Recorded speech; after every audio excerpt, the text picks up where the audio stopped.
Let's see, I'm still not hearing you. Are you able to hear me now? Yes. Sorry about that. I just had to find the settings, Dr. Dave. Okay, great. Okay, I've got our good microphone set up. I believe, Excellent. let me make sure I've got him on the good webcam as well. Yeah, we do. He just had somebody walk in real quick, but when he comes back in, we'll get everything set up. It looks like, I don't know if you have a lamp or something, but your face is not well illuminated, which means his won't be either. Right. There's a lamp in front of me that I'm trying to turn on right now to see if that'll help. These lights above us are very bright. Let me ask Dr. Cruz if we're able to turn off the rear set. Yeah, I think that is what's doing it. Yeah. Are we able to turn these lights off back here? But then it becomes a rather dim space. Right. That's better. Actually, that's better. Okay. That is a little better. Now, Len, what if this lamp over? I have other lighting. Yeah. We're gonna get a little bit more lighting over here as well, just to make it a little bit better. But yeah, those upper lights really did a number on it. Right. I have a lot of trouble with people that try to do this with a window behind them in full sun. I know. Yeah. Yes. Is that better? And we have other lamps. Well, we don't want to have this one on back here. Okay. We just want to have lights on in front of you. So probably to move that lamp. Yes. Yeah, I think that's what we want to do. Hi, Dave. Hey there. How are you? I'm good. Thank you. This should be fun. I think so. Even though it's novel and I'm mildly apprehensive, but Oh, no need to be apprehensive. You're amongst friends. you will put me at ease, I'm sure. Yeah. Thank you, by the way, for the heads up. That was very helpful. Oh, good. Yeah.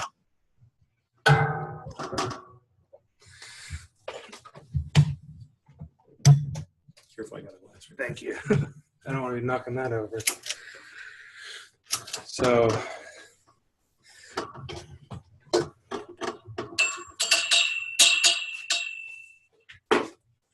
All right. That should you ready? do well. Yeah. You want me to sit down there? Yeah, go ahead.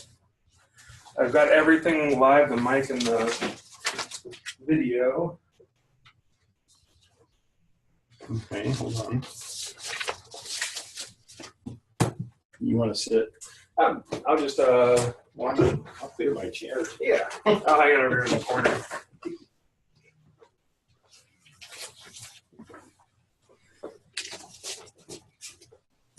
So is that about where you want me seated?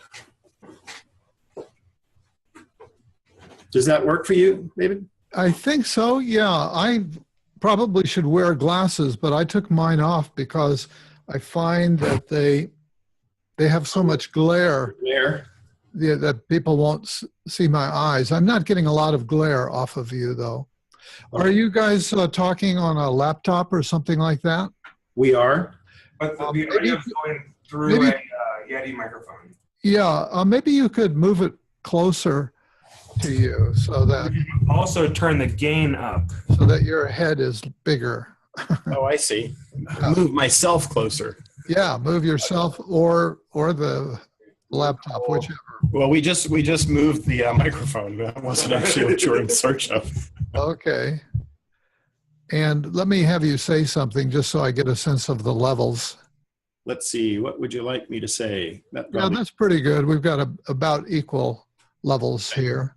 We've got a gain that can turn up or down as well. Oh, really? Yeah, let's give him some more gain because I think as a shrink, he's going to be prone to speaking softly. You know we whisper, right? So this is a gain right here in case he actually turn it up. Okay. Just turn up that top knob. All All right. right, try that. How does that sound now, David? Yeah, that's a good level. I like that. Okay, and I'll try and actually use my normal voice. Yes. Yeah, right. Right. You have a normal voice. Okay. I find I have to have this microphone right in my face in order for it to give me a good level. So Oh, really? Okay. yeah, but Just let me know if for some reason I fade out or anything. Okay. okay. Okay. Well, do you have any questions for me before we get started? Not really.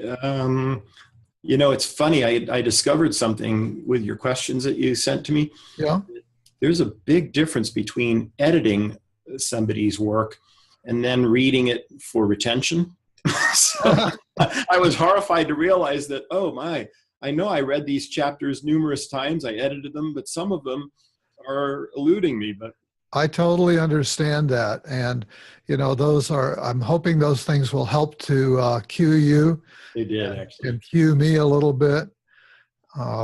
So we'll just get through this as best we can. Okay. And if I decide to bluff my way through, like I realized I didn't get a chance to reread Tom Singer's chapter, which is actually kind of one of the more animated chapters in the book. Yes.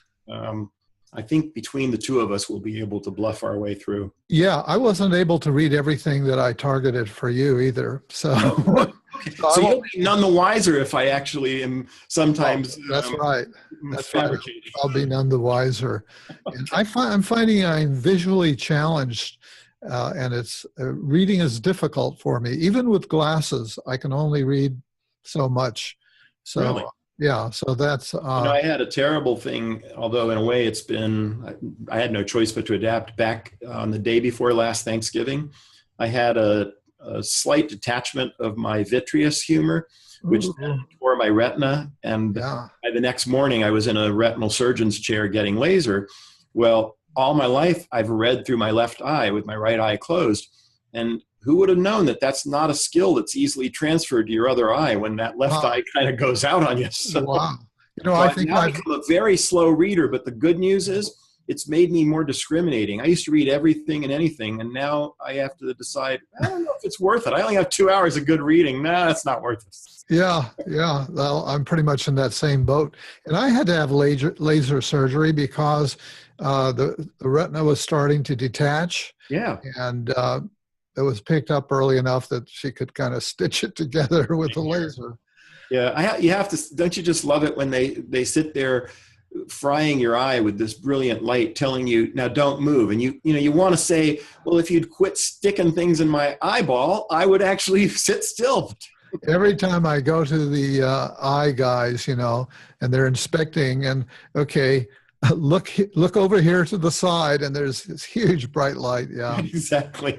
Yeah.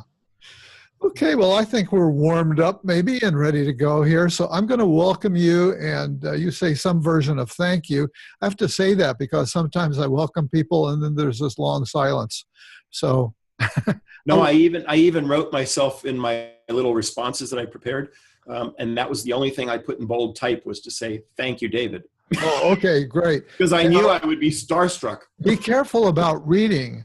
That can make things deadly dull. I actually have got some of my stuff in front of me, but try not to get into a heavy-duty reading mode if you can.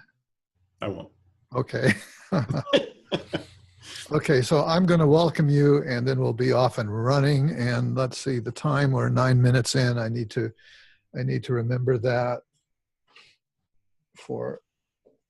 so I know how much to erase. Get a pad out here, so if I need to make some notes, I can. Okay, here we go. Dr. Len Cruz, welcome to Shrink Wrap Radio. Thank you very much, David. Well, it's about time. It's great to have you on the show. And we've sort of been shadow figures in a way for each other because Chiron Publications, which you are a co-founder of, is a non-monetary strategic partner kind of relationship that we have to assist one another in ways that we can in terms of publicizing and so on. And your partner is Steve Buser, who I did interview about a book that the two of you wrote together on the DSM-5. So it's good to have this opportunity to finally see you and get a sense of who you are. Well, you're to be commended. Steve and I, when we started the Asheville Jung Center 8 years ago, and I should clarify, we are not the founders of Chiron, but we assumed its management a few years back. We've had this quiet understanding that he will remain the face and the voice of our enterprises, but somehow you've managed to draw me out. So kudos to you. Yeah, thank you. Thank you. I'm glad for your willingness. Uh, the two of you actually edited another very timely book. I think it's just come out, and it's titled Clear and Present Danger: Narcissism in the Era of Donald Trump, which we'll be discussing here. But before we get into that, let's have you say a bit about your own background. Well, I started out, it may not be known to your audience that I'm a psychiatrist, first of all. And, my interest in Jung actually goes all the way back to my residency years. I actually attended a residency in Portland, Maine that was pretty heavily classical psychoanalytic. The chair was a training analyst from Columbia, and I was chief resident for my last year, and that involved actually analytic supervision. But I actually remember sneaking into one of my professor's offices who had the collected works. I'll even acknowledge him. His name's Walt Christie, and he's an important member of the Jungian community in Maine. Okay. And I would sneak in there and borrow a copy of one of the volumes, and I read through the entire works actually at that time. So I had a long interest.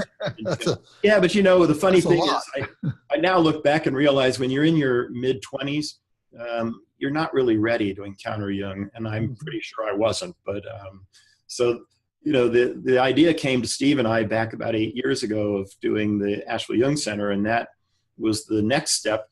Turns out I also have gone to business school on a couple occasions and have a graduate degree in business. So good. So there's some business smarts behind all this. There was. That's kind of how Steve and I have been such a good partnership. So when Murray and Nathan Schwartz-Salant actually invited us to assume the management of Chiron, that worked out nicely because I've always been a voracious reader and I write. So it's been just a joy and a delight. Yeah, that's great. Well, we're going to start digging into your book here, and I'm going to hold it up for the camera just so that people can kind of see it. It's got this wonderfully provocative title, Narcissism in the Era of Donald Trump. What's the background of the book? How did it come about? What was the motivation behind it?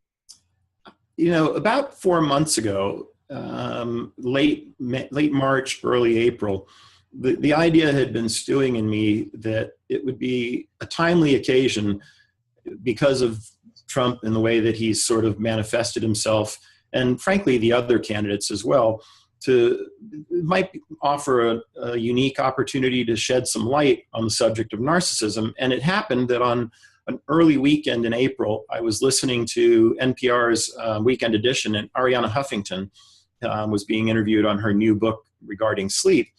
And she made a comment that really stuck with me. And it was that she said that when they started out covering Donald Trump, they did it as entertainment news, and that she was really intent on staying with that idea. But what happened was he then made the announcement about banning 1.6 Muslims from entering our country. And her words were actually that's when it became evident to her that covering him as news was imperative because he had become a clear and present danger. And that struck a chord with me because I like reading Supreme Court cases, and it turns out that phrase, clear and present danger, comes directly from a Supreme Court case from the early 1900s involving free speech. So I thought, things just, as they're apt to do sometimes, they coalesced for me.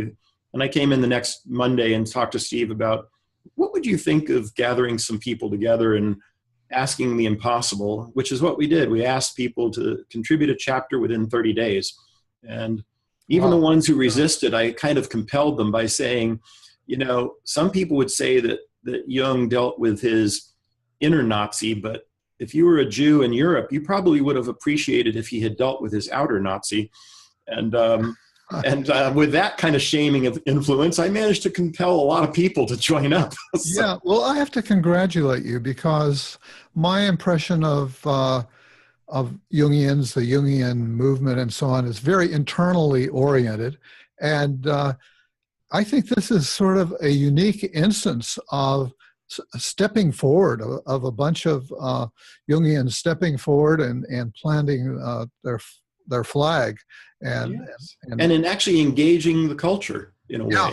Yeah, and I should hasten to mention here that the book is not all about, quotes, trashing Trump, because a number of the articles really pull back and look at the culture, and even there are some fairly sympathetic views of people who are supporting Trump.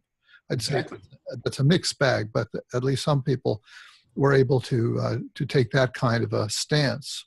Steve and I actually had some vigorous conversations as the book was in development about the cover. And one of the concerns I had was, I won't deny the cover is compelling and the title is compelling. And that's provocative. It's compelling and provocative. Yeah. But on the flip side, I thought it slightly misleading, because not only perhaps only a third of the chapters even mention Trump, but they also mention the other candidates. And it really is a study of narcissism, much more so than the current environment.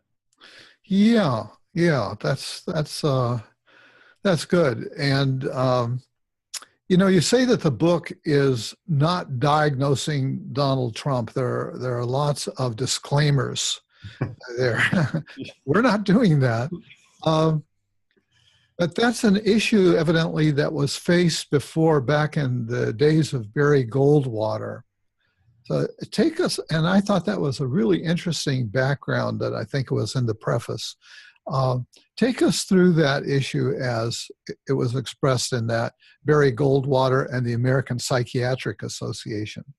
That the story behind that became something of a blemish for the American Psychiatric Association and psychiatry in America in general, but it harks back to the election in 1964 when Barry Goldwater was a candidate, and there were some people who saw his brand of he had a kind of a firebrand approach, and he was very outspoken, and some people kind of perceived him as somewhere between a demagogue in the making and a madman.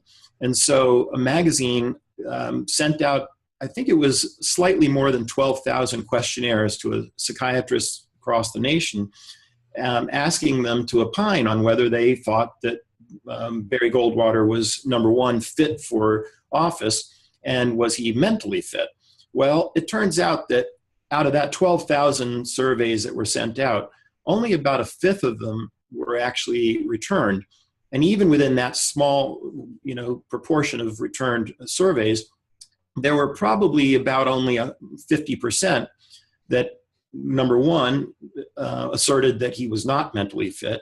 But in there, they provided the opportunity for comment. And so some people didn't spare words in mentioning that this guy was a lunatic, that he was psychopathic. I mean, they extended themselves into making some fairly bold assertions that pretty much did border on diagnosis. Well, Barry Goldwater sued. He sued the publisher, and he eventually prevailed. It went all the way to the Supreme Court, and he did eventually prevail. But interestingly enough, even one of the justices who wrote a dissenting opinion, Hugo Black, said that, when it came to matters of somebody ascending to the presidency, a position of such importance, that he was pretty much giving carte blanche, that they were opening themselves up to all sorts of scrutiny. So he actually dissented. But the American Psychiatric Association, I think, in the wake of that, felt as though they were embarrassed by the fact that people took their clinical positions and made these, bold and sometimes fairly exaggerated assertions. So they promulgated a rule that came to be known as the Goldwater Rule, in which it was expressly discouraged as an ethical violation to make a diagnosis of a public figure whom you had not interviewed and had secured permission to give the opinion publicly. Though I'll say that controversy is not settled, because there was a couple of authors in a journal even earlier this year, in the American Journal of Law and Psychiatry, who came out and said that they really perceived that as a professional society overreaching and overreacting to an embarrassing moment. So I think the jury, you could say, is still out with regard to whether professionals should even step into that zone. Part of me, I think we tried to be as respectful as we could, but there is a part of me that thinks it's an odd circumstance where laity and people with no experience can freely opine, but those people who have a vast amount of experience ought to be silenced. That seems kind of an odd thing, but I understand its origins. Yeah, so I understand there's this conflict of people who feel like, hey, this guy is in the public eye. Right. He's saying all this stuff that's there for anybody to read and see, and so being the professionals that we are, we can draw some conclusions. And there are people on the other side that are saying, well, it's not the same as somebody that you've met with one-on-one in the private consulting room and so on, and efforts in the past, historical efforts to create a psychological profile Right. of major political figures have sometimes turned out to be quite flawed. True. That's And so- true. You know, in this case, I think there's a couple things maybe that mitigate, and if nothing else, it certainly energizes the conversation around the subject. One of the things I think matters is Donald Trump himself, he read it or became aware of a book titled The Productive Narcissist that's written by an analyst from Washington, D.C.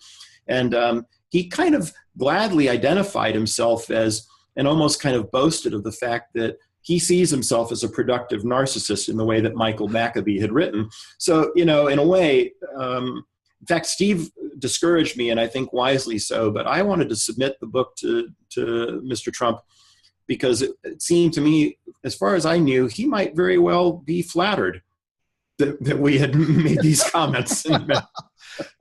I don't know.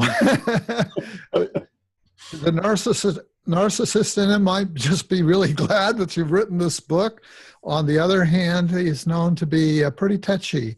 Yes. I mean, we were very careful. And when I sent out the invitation to the contributors, I really emphasized to them that it was imperative that we try and stay away from anything that would be deemed as libelous. And I think we did a fine job of that.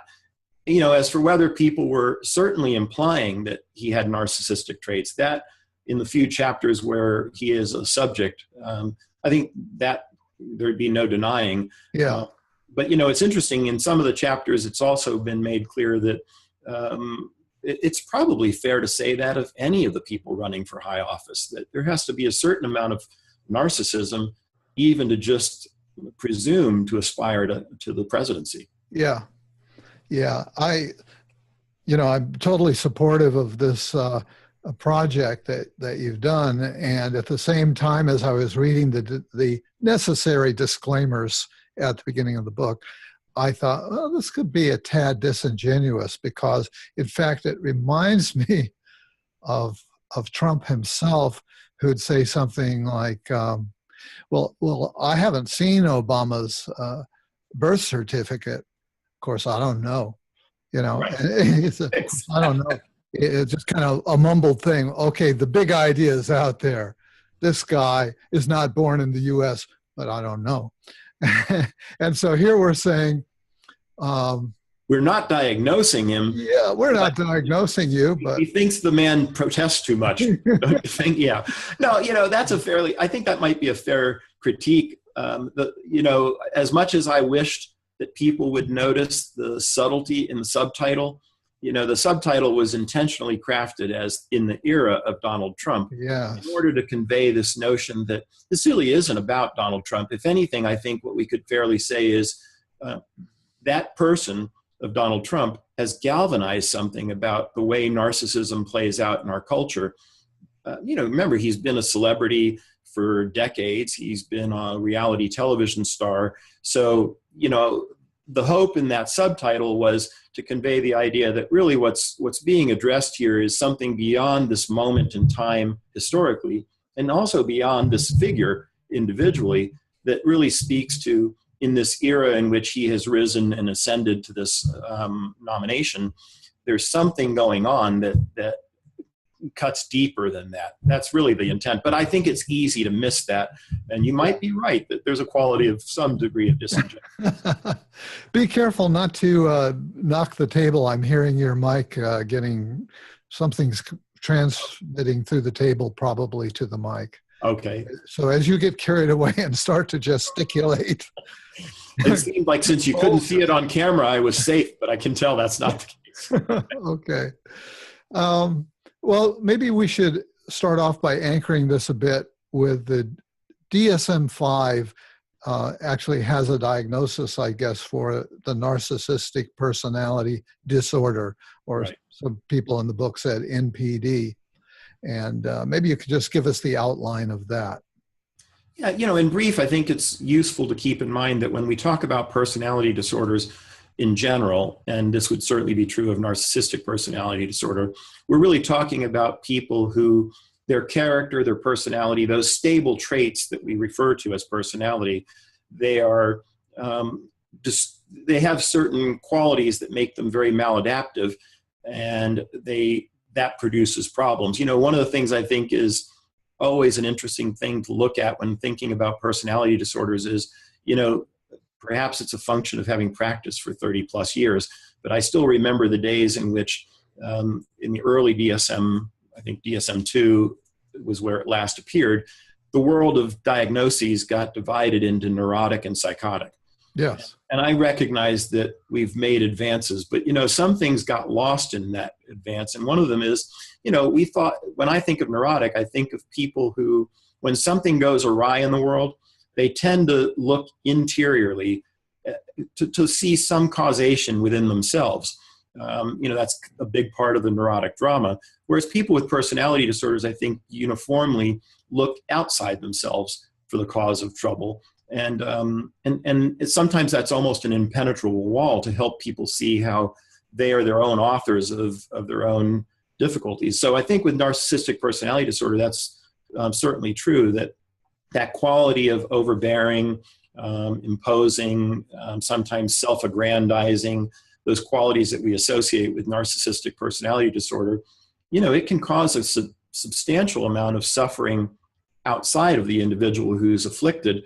And they may or may not even be aware of that. Typically, they're not. And if they do become aware of any difficulties, commonly it'll be located outside themselves. So, I think the other thing about narcissistic personality disorder that's useful to be mindful of has to do with the idea that people with that phenomenon often treat people in the same way as we treat objects. If I get a brand new car, for a while I might feel enhanced because the car is spotless and impeccable, but then somebody dings it in the parking lot and suddenly it loses its luster, and there's a strange exchange between me and the thing where somehow I'm diminished when the thing is less valued.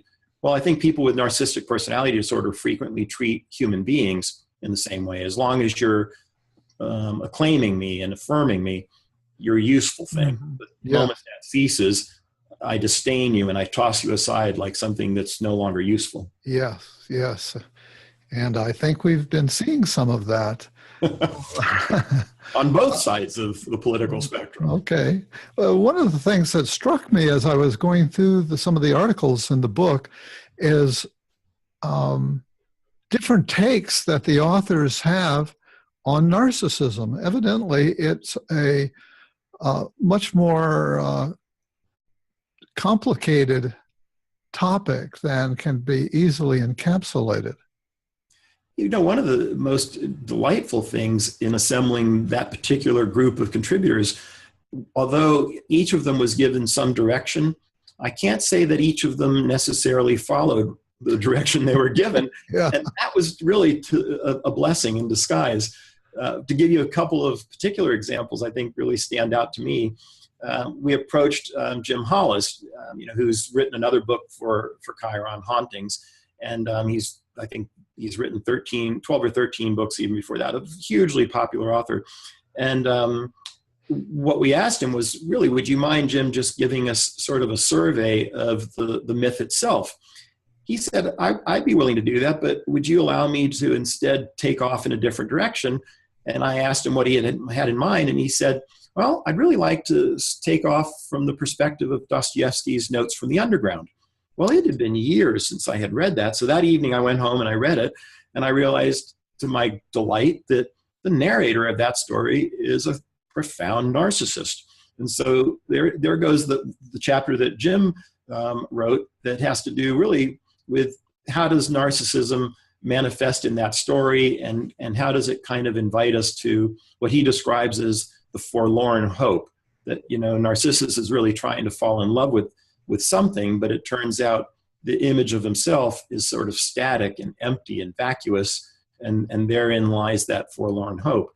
Or another one that I thought was really provocative was I invited a guy by the name of James Wiley, who wrote a book that I remembered as very meaningful. It was a book titled The Phallic Quest. So I found him, I tracked him down. He lives in Oaxaca, Mexico, of all things. He's a retired analyst down there who loves to play Baroque music on original instruments. And he said, I don't really have anything to offer. And I said, well, you know, Jim, I just think you're wrong. Here's what I'd like you to do. And I asked him to write on the masculine and the feminine and its relationship to the Narcissus myth. Well, turns out he's become quite an accomplished artist. And so his chapter regards the way that in art, men and women are depicted when looking at their reflection in a mirror. And it turns out that, and I'd never really noticed this, but women are generally depicted in this very serene, placid, really self-possessed way, whereas men are almost always depicted in tortured, very anguished fashion.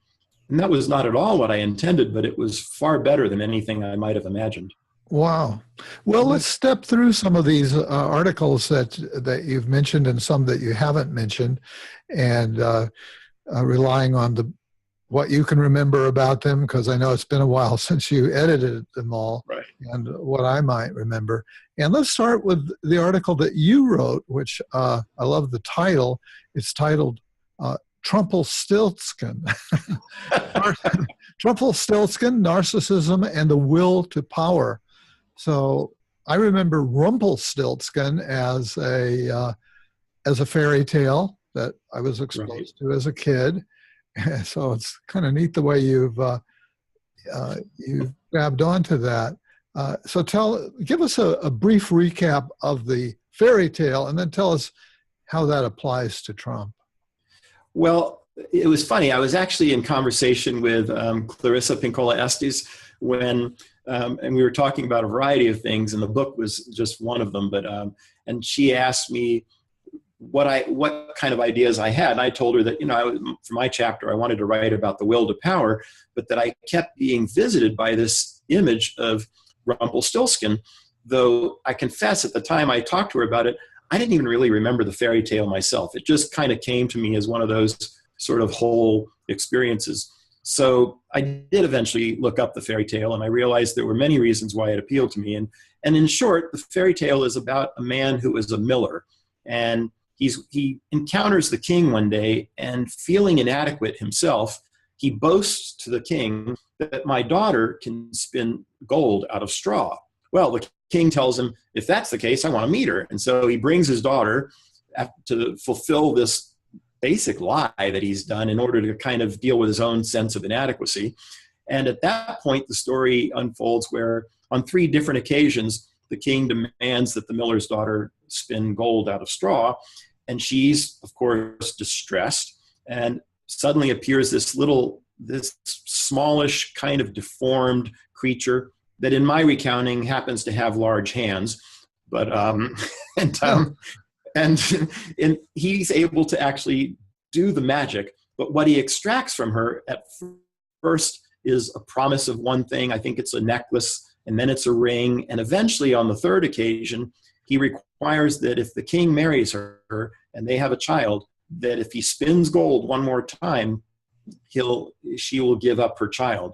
And I think that's kind of a vital part of the story, because this smallish figure, he's not content to acquire riches and things. He wants the very soul of the feminine. He wants the thing most precious to her. So for me, it became a story that, as I sat with it, was not an unreasonable facsimile of some of what we've witnessed with Donald Trump's ascendancy, in that, you know, if I think of what's the soul of America, I think of it as being, in some ways, that idea that wave after wave of immigrants have come to this country and built it anew. We're all part of a diaspora before we arrive here and claim this as home.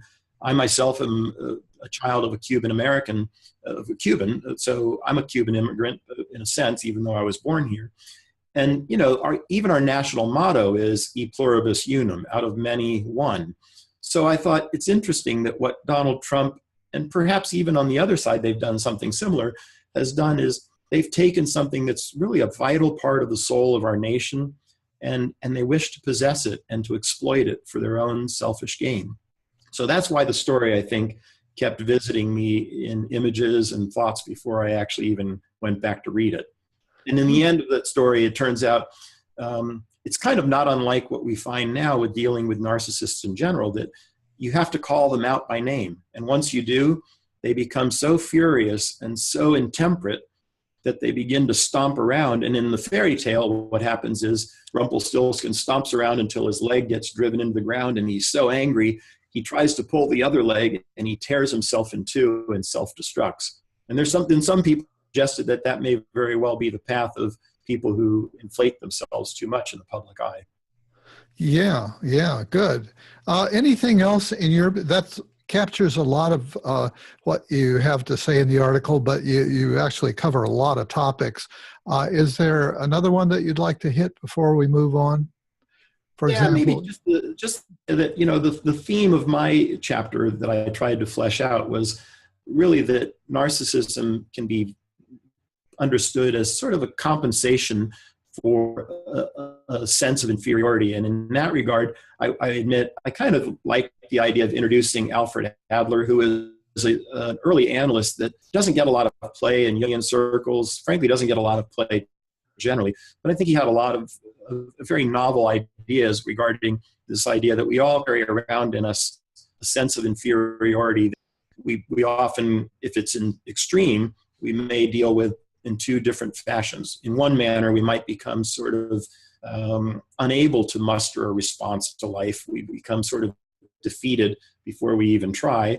Or in the other extreme, it may be that you develop what he referred to as a superiority complex, which has a lot of similarities to narcissism.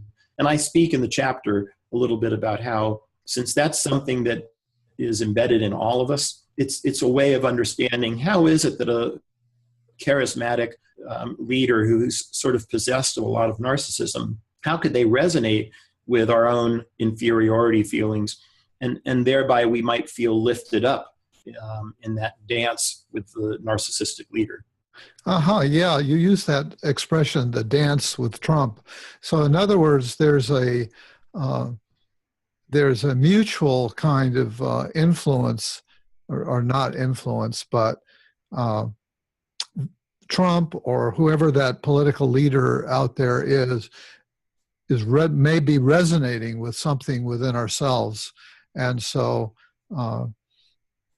we have a... Yeah, I mean, I even see that as perhaps being true in the election of 2008, where, if you think of those phrases that were uttered with such power and such compelling force, yes, we can.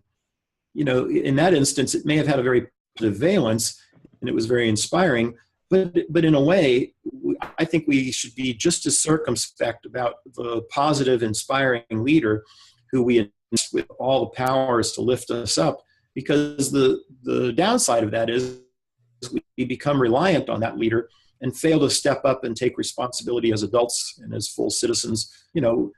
Again, I think there's a trap there that, for those of us who feel like we aren't able to make a difference, somebody can sweep in and even with a very positive message, deceive us into thinking that we're making a difference, and it may or may not be fulfilled if we don't step up and engage. Yeah, good point. Earlier you mentioned Jim Hollis, who I've had the privilege of interviewing a couple of times. He starts off with the Narcissus myth, and I think we all sort of think we know about that, but there are depths to it. And he mentioned nemesis, and I'm aware of the nemesis, of the way we use nemesis as a synonym for enemy or somebody who, who's our opponent. Right. I somehow had lost track of that being any part of the myth. Maybe you just give us the highlight again of that myth, including nemesis.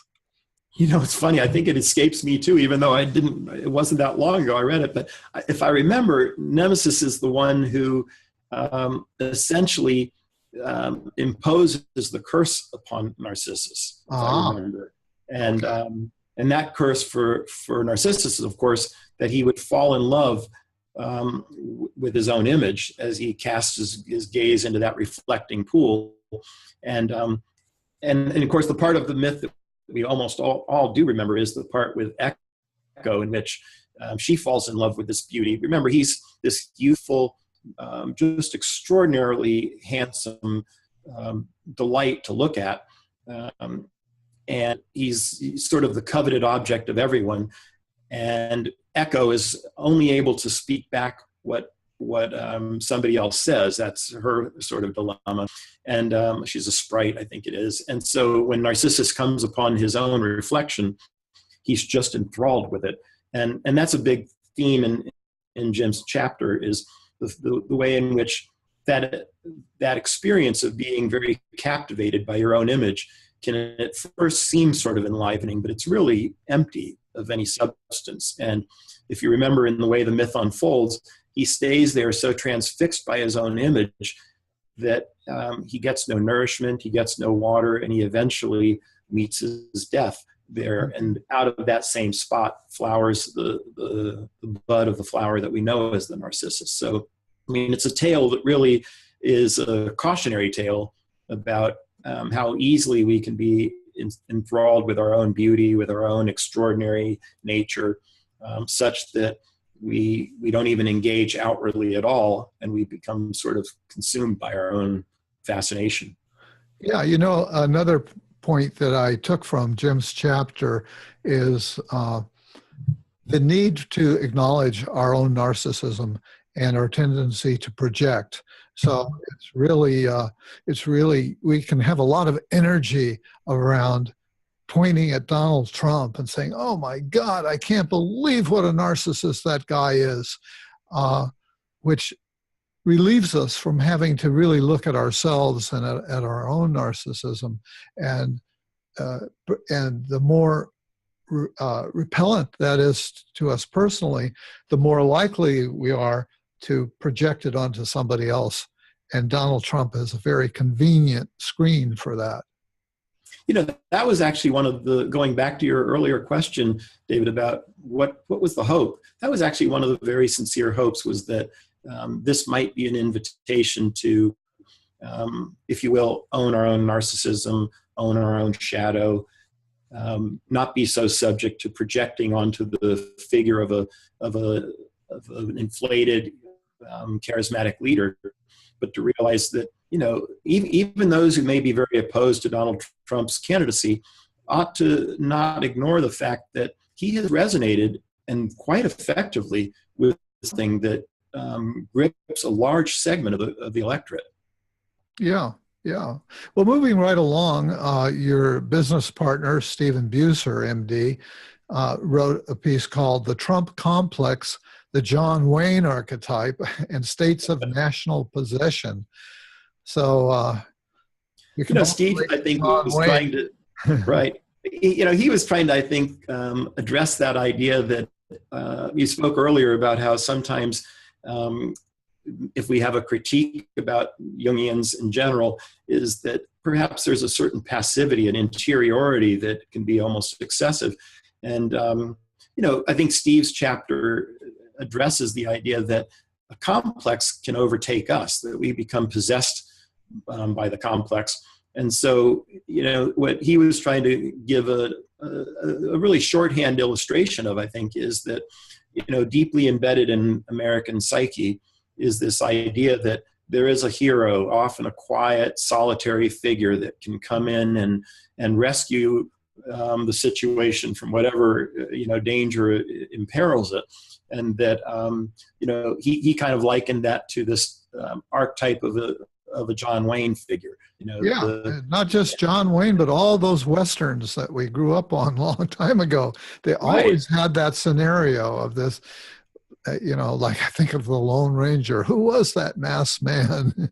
Who was that masked man? Exactly, right. And, and I think he makes a point that that quality that's sort of deeply embedded, and especially when it's unacknowledged, can easily be tapped into, and we can be sort of caught up in a complex, if you will. And in this case, the complex would be that, we are America first. For example, if you go back to Lindbergh's days, it's now being kind of rekindled, or make America great again. And it's even funny that I think whether Donald Trump does this with full forethought, or he's just instinctively inclined this way, when he makes remarks about how he alone can bring a result, there may be many people who find that offensive, but they ought not to be naive. That idea of the lone savior who can come in and rescue taps into something that perhaps Steve has captured there, that is a very deep archetypal realm that is perhaps unique to the American spirit, the American culture. Yeah, one of the points that he makes, that he introduces into this conversation that I think is really important, is the idea of a national complex. So in other words, as a nation, we have sort of a national psyche, if you will, and that has its its needs, its vulnerabilities, its hungers, and its blind spots. Yes. And at the risk of stirring controversy that is so easily inflamed in the Jungian world, one of the things that I think we carry as part of our legacy, any of us who find Jung interesting, and certainly those who are analysts especially, one of the things we carry with us historically is that, Jung wrote essays about the figure of Wotan in the Germanic culture. And many people, in fact, we're going to be publishing a book later this year on Jung's evolving views on Nazism and things. But he was accused at times of being anti-Semitic. Yes. Apart from whatever people might say about that, I think what he was trying to call attention to was there was something that was deeply embedded in the German people's history, mythologically, that Hitler did an extraordinary job of tapping into, and this idea that there was a powerful race that people may not need to know that that's part of their history to know that it still exists in fable, it still exists at that collective level, and that's probably true as well of our nation. Going back to what we were talking about a little earlier about the national psyche and so on, one of the authors, I don't remember which one, said something that really hit home for me, is that one aspect of our American myth is that we are the savior. You were talking about the John Wayne guy who rides up on the horse, but this is part of our self-image as a nation, that we are the savior, that we can democratize the world, that we can rescue people and so on, and that we have suffered a wound in that place with the tragedy of 9/11 and some of the other things that have happened since then, the financial collapse. And so we're not sure of ourselves anymore and so many of us want to deny that and make America great again. Right. So you talk about such a prominent principle that's well represented in Jungian thought, is this idea of transcending opposites. And, yes. and there's a good example that absolutely, I think there's a great deal to be said. Steve mentions it. I think Tom Singer's chapter also mentions it, that, we even have phrases for it now. If you think about the idea that's so often bantered around by pundits of American exceptionalism, as if we are exceptional in a way that's even more exceptional than exceptional would ordinarily be, Yeah. And I think an argument can be made that gets even more stoked up by the fact that we have suffered some deep and humbling wounds. I mean, maybe it's my age that causes me to think I can go back to our defeat in Vietnam, the defeat of a president in his impeachment with Nixon, where, you know, the imperial presidency that we might have seen the last days of with Kennedy and Johnson saw its demise. And then we have, you know, the economic slide. And then you follow that with 9/11 and the fact that, you know, we have been meandering through. We went into Afghanistan and kind of retraced the steps of Russia, if you will. You know, I think some of those things we could make a case for have been collective wounds to the spirit of the nation. And so the antithesis of that is, how might we kind of recover a sense of our exceptional nature? And that's why I think, again, to the extent that we remain oblivious to those forces, we are more at risk of being ensnared by them, not just by an individual, but really as a society. Yeah, some people want to sort of deny or gloss over that and say, hey, we are exceptional, we're great, we need to reclaim that. Then there are other people who are more of, hey, we have to own up to our losses, we have to own up to our own part in creating some of the problems that we see in many of the problems that we see in the world. And so then the different political leaders can play to one side or the other of that conflict that actually exists within us. You know, I have a naive hope, David, that maybe the passage through that could very well be that while we don't disown the fact that we are a really unique experiment in the American society, it's almost, it not only is unprecedented, but it's really almost unfathomable to think that we would try and pull together the kind of diversity that exists in this country and make it work. So in some ways, I think the challenge is, how can we hold both of those in tension? The fact that, you know, we are not an imperial nation that is a hegemony, you know, the sort of things that Noam Chomsky criticizes this country for and has for decades. Let's own that, but let's also not throw the baby out with the bathwater. The fact of the matter is that we still do remain the beacon, sort of the city on a hill toward which people look with great inspiration. I think that's the challenge, and maybe one of those unusual things that Jung and those of us who are Jungians can impart is that, you know, it's a high call to be able to transcend the opposites. And there you go. That's a challenge that's before all of us right now. Yeah, yeah. You know, another interesting title in the book of one of the articles that caught my attention is Healthy Presidential Narcissism. Is that possible? That's Nathan Schwartz-Salient. Right. Is that possible? Is it possible? Healthy presidential narcissism? Well, you know, wouldn't it be nice to suppose so, first of all? And, you know, I actually think Nathan makes some very interesting points, including in there the fine distinction that we ought to make between narcissism that may be very self-promoting, maybe very alluring and attractive, but that doesn't identify with itself. And he makes an important distinction that the unhealthy narcissistic path would identify with the self and think that one and the same. And, you know, I think that's the kind of thing that kings and sovereigns are certainly subject to, but then again, that is actually the role we put upon them, is I am the realm and the realm is me. But for a leader in a democratic society, that seems pretty ill-suited, to think that your own self is the same as the world around you, and that the world should mirror every small, nuanced, whimsical kind of passage that you go through as an individual. So I think that's what Nathan's chapter does a very good job of articulating, is that, you know, there's a difference between being able to activate very inspiring, narcissistically inflated things that might lift up others along with you, provided you're not identified with it. And that might be the rub. Yeah, yeah. Yeah, you know, on the topic of what I hope is healthy narcissism. I mean, I wouldn't be here doing this if I didn't.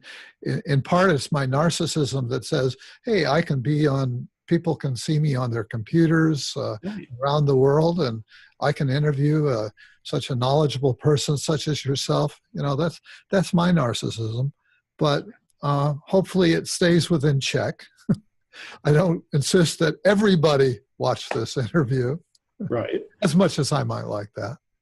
Yeah, and and it goes back to something that I actually wrote about in my chapter. One of the reasons I invoked Alfred Adler that I thought would be useful to include is that, he had this idea of the farther reaches of adult development could possibly include something he referred to as social interest. It was the ability to nurture and cultivate a cooperative and collaborative attitude with others, and ultimately to serve the purposes of higher, somewhat selfless purposes. So, in many ways, it's kind of the equivalent of what Erik Erikson would have referred to in those last two stages of his development that included like generativity and what was the other one? Ego integrity versus despair.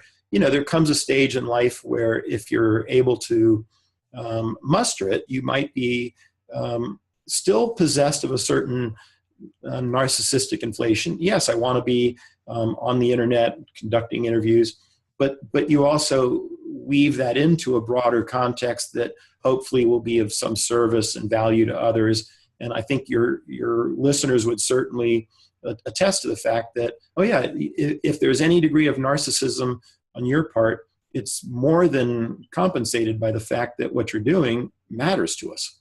Yeah. Yeah. Another intriguing title is Trump and the American Selfie. I'll tell you, that was the hardest chapter of all to edit. Yeah?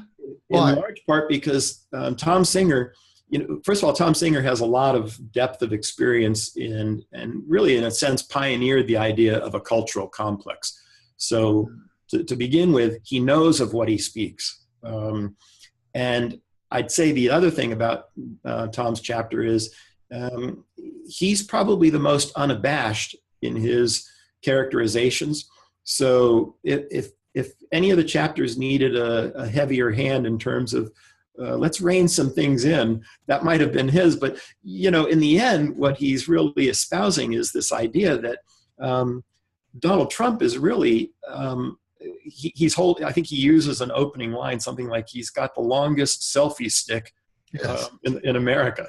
And I think what he's pointing to is the fact that Donald Trump may be possessed of a lot of narcissistic traits, but he's also activated our own narcissistic traits, and that there's this complex going on that he has tapped into of, reality television, celebrity standing. He makes a funny quip at some point that the only thing that bumped Donald Trump off of the front page of the news and on television for several months was, maybe some of the listeners will remember, when a child fell into the gorilla cage. Yes. And they had to eventually shoot the gorilla, and people were up in arms about the animal cruelty and one thing after another. And Tom makes a good point that was about the only thing that could bring Donald Trump off the front pages, is a story about a gorilla. And I think it says something about our culture that not only that Donald Trump's become such a compelling figure, but that there's something about our own narcissism that's being unleashed here. Well, he does characterize a large portion of Trump's followers in terms of the authoritarian personality typology. And so that would be those among us who most intensely hope for a strong leader, the strong man. They're ready to really support somebody who presents that image that, of course, speaks to all of us at some level, but more explicitly to some than others. It is interesting, isn't it? And, even those who might be the most vocal critics of his candidacy, I think would do well to take note that whether he's doing this with great instinct or with with deliberate purpose, boy, he has been effective. He has been profoundly effective at tapping into something. And you're right. There is, again, that's part of why I think at the root of it, there may be a sort of a quality of inferiority that we all carry. You know, I remember when he was doing some of the early debates, and people would speak about, and it really did feel like he was like a schoolyard bully. You know, he turns to Jeb Bush and he makes sort of derisive comments, and you could almost see some of these candidates sort of withering right there before us. And it was shocking because he's violating unspoken norms. Yes, right? We're supposed to put those childish things away after we leave the playground, and he didn't do it. But you know what I found interesting is even candidates that I didn't like, Ted Cruz, for instance, no relation, I'd like to mention. But even candidates that I might have had some odium for myself, I found myself sort of feeling moved by, well, we've all either been the victim of a bully, we've been a bully ourselves, or we've been bystanders who were guilty of not stepping in. And so I think as we witnessed that, he was stirring something that for most males is profoundly part of our identity. We've all been there in some form or another. Yeah, that's for sure. That's for sure. Well, another article I want to draw our attention to is by Clarissa Pinkel Estes, who wrote the very well-known book, Women Who Run with Wolves. Yes. Yeah, so I wanted to be sure to get her in here. And the title of her piece was How Bluebeard and Hitler Came to Power. Well, I'm not so interested in Bluebeard, but Hitler definitely is a hot button. And as all of this has been unfolding, you know, I can't help but keep thinking about Hitler and his rise to power.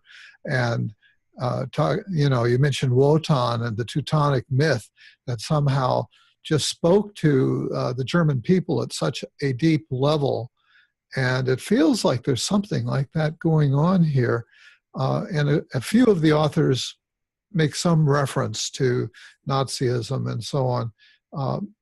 It is interesting, isn't it, that, you know, the other chapter that I found particularly interesting to read, and it may be more a reflection of how ignorant I was of the subject before I read this chapter. One of the contributors is a professor at the University of North Carolina in Asheville, John McLean, and he writes a chapter about the aesthetic of fascism under the ascendancy of Benito Mussolini.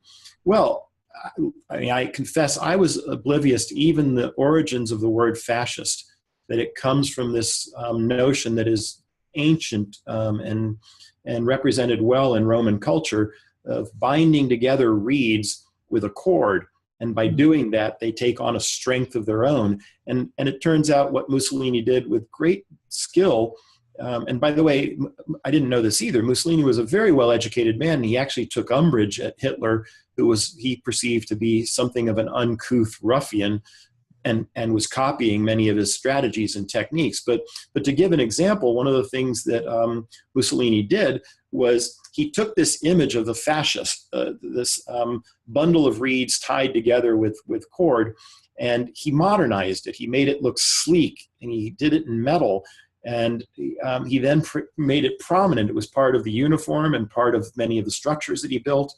And what he was doing was he was tapping something that goes all the way back to ancient Rome and bringing it forward into the present in order to kind of activate an energy that people would be able to tap into. And that's very much like Hitler's use of the swastika, which is a very ancient and was never a malignant symbol. But once he co-opted it, you know, it has forever been sort of sullied and contaminated. I like your phrase, activated energies. And that seems to be what a lot of this is about, are these archetypal energies that are out there in here, and that they can become activated. And if you add the component of the mob to that, they can become irrational, very powerful, irrational, like a hurricane that comes in and just shakes everything up. And, you know, if we look through history, we see various periods of that where a strong, charismatic leader rises and brings these energies together. So it's something that we need to be aware of, I guess, right? I really do think that that's perhaps, you know, one of the other things that actually gave birth to the idea of this book. Murray Stein posted something on Facebook back in March that on first glance horrified me. And the title of his post was, it was something written by somebody else that he was reposting. And it was titled, "Why Donald Trump May Be the Best Thing That Ever Happened to America." And you can imagine my first response was a little bit of bewilderment. Really, Murray? You did that? Well, so I opened the post and I read the article, and I don't remember who the author was, but the premise was really very sound, and it was that, you know, depending on what we do with this whole experience of the 2016 election and what it's unleashed, that it may very well be an opportunity for us to engage the shadow elements, both in ourselves individually and in ourselves collectively. And that was the author's premise, was that if that's what results from all this, that we take a more mature approach and perhaps we transcend some of these extremes, that we may look back on this one day and think that Donald Trump really was the best thing that ever happened to America. And in that regard, I would agree. In the sense of a wake-up call, would you say? Yeah. Yeah, in the sense of a wake-up call to see that there really are these archetypal energies that can be easily unleashed. And that's not to say that we should be only terrified of their being released. In fact, they're a great wellspring of creative energy as well. It's just, what do we do with it? Do we use it to, in the most tribal, primitive ways, to divide and conquer, or do we see that, well, you know, maybe this is a moment to get beyond the tribalism and factionalism and perhaps get back to that original spirit of, you know, out of many, one. Yeah. Yesterday, I was able to watch part of a webinar that you guys are putting on, where you've got some of the major Jungian figures talking about the sorts of issues that we've been discussing here. How could my listeners find that webinar? Is it going to be out there for a while? Well, one of the people who's in the room with me, our technician, Ryan Deegan, tells me that the best thing to do is to go to YouTube, where we have a YouTube channel, and simply type in, what's the title of it, Ryan? Search for the Asheville Jung Center political webinar. Oh, he says if you just were to search for Asheville Jung Center political webinar, it should be the only thing to appear. Or if you visit our website, yeah. Find it. But yeah, I mean, again, I think maybe that's one of the good news. By the way, the other chapter that CP Estes wrote, which I think she has published in a slightly different form elsewhere, but I would really commend the listeners to go and read that chapter. I think we've even posted it on a website for free, but it's I think titled something like "Do Not Lose Heart. We were made for times like these." And it's a very inspiring idea that, yeah, it may look very dark and sinister and alarming and menacing, but really in the end, we're like ships that have lights at their prow. And although it may feel safe to stay at port, we really weren't meant for that. We were meant to go out in the open sea. And it kind of speaks to the idea that why now this book? It really isn't so much about Donald Trump or the other candidates. It's really perhaps a call to action to engage this subject of narcissism. Well, Len, I think that's a wonderful wrap-up, and so this might be a good place for us to end it. So, Dr. Leonard Cruz, I want to thank you for being my guest today on Shrink Wrap Radio. It's been a pleasure, and I'm sorry I avoided it for this many years, David. Thank you. Okay, so I'm going to turn off some of the recorders here and hopefully not hang up on you at the same time. Okay.